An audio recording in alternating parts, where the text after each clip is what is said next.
शामिल है तू इस दौड़ में कब से, अभी भी मंजिल कुछ दूर है लगता है।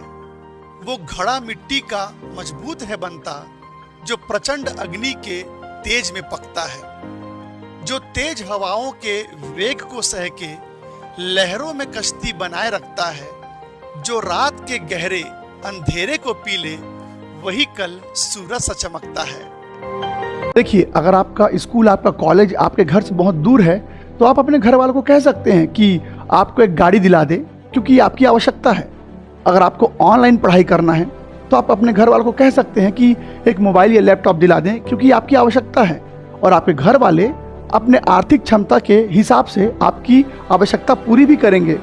पर एक बात याद रखना, अगर आपने अपने माँ बाप के आर्थिक क्षमता से ज़्यादा पैसे खर्च करवाए तो समझ लो कि आप अपनी आवश्यकता पूरी नहीं कर रहे हो, आप अपने शौक पूरे कर रहे हो।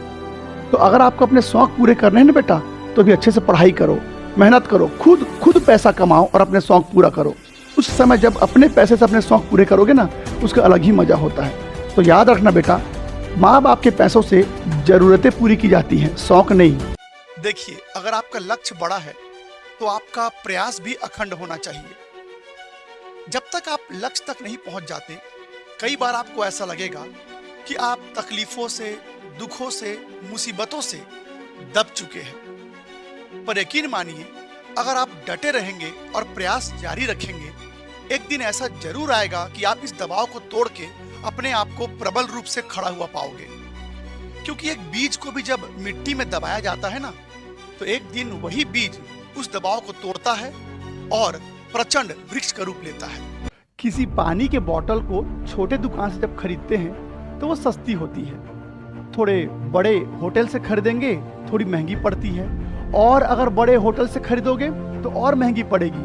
तो पानी तो वही है, पानी का बोतल भी वही है, पर अलग अलग जगहों पे उसकी कीमत अलग अलग है। तो अगर आपकी कहीं कदर ना हो रही हो तो इसका ये मतलब नहीं कि आप सस्ते हैं। आप सिर्फ अपनी जगह बदलिए, कीमत अपने आप बढ़ जाएगी। जानते हैं, एक अंधा उस लाठी को सिर्फ तब तक अपने साथ रखेगा जब तक उसको दिखाई नहीं देगा। जिस दिन उसे दिखने लग गया, वो सबसे पहले उस लाठी को फेंक देगा। तो देख लीजिए, आपकी हालत उस लाठी जैसी ना हो जाए, इसलिए समय रहते ऐसे अंधों से दूरी बना लीजिए जिनकी आप लाठी बन के घूम रहे थे। जानते हैं, साथ होने और साथ देने में फर्क होता है। ये बात आपको तब पता चलेगा जब आपके बुरे वक्त में वो लोग आपका साथ देने से मना कर देंगे जो कभी हमेशा साथ होने का दावा करते थे। जानते हैं, एक अंधा उस लाठी को सिर्फ तब तक अपने साथ रखेगा जब तक उसको दिखाई नहीं देगा।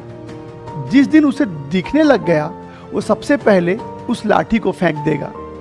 तो देख लीजिए, आपकी हालत उस लाठी जैसी ना हो जाए, इसलिए समय रहते ऐसे अंधों से दूरी बना लीजिए जिनकी आप लाठी बन के घूम रहे थे। जब हम छोटे होते हैं, पेंसिल की तरह होते हैं, पन्ने पर कभी सही तो कभी गलत लिखते हैं। पर उस समय हमारे माँ बाप हमेशा हमारे साथ रबर के रूप में रहते हैं, हमारे गलतियों को मिटाते हैं, बार बार मिटाते हैं और हमें सही लिखने की प्रेरणा देते हैं। पर जब हम बड़े हो जाते हैं, पेंसिल से पेन बन जाते हैं, और जब हम अब किसी पन्ने पर कुछ गलत लिखते हैं तो सबसे ज्यादा हमें वो रबर याद आते हैं, जिन्होंने हमारी गलतियों को सुधारने के लिए खुद को घिसते घिसते खत्म कर लिया।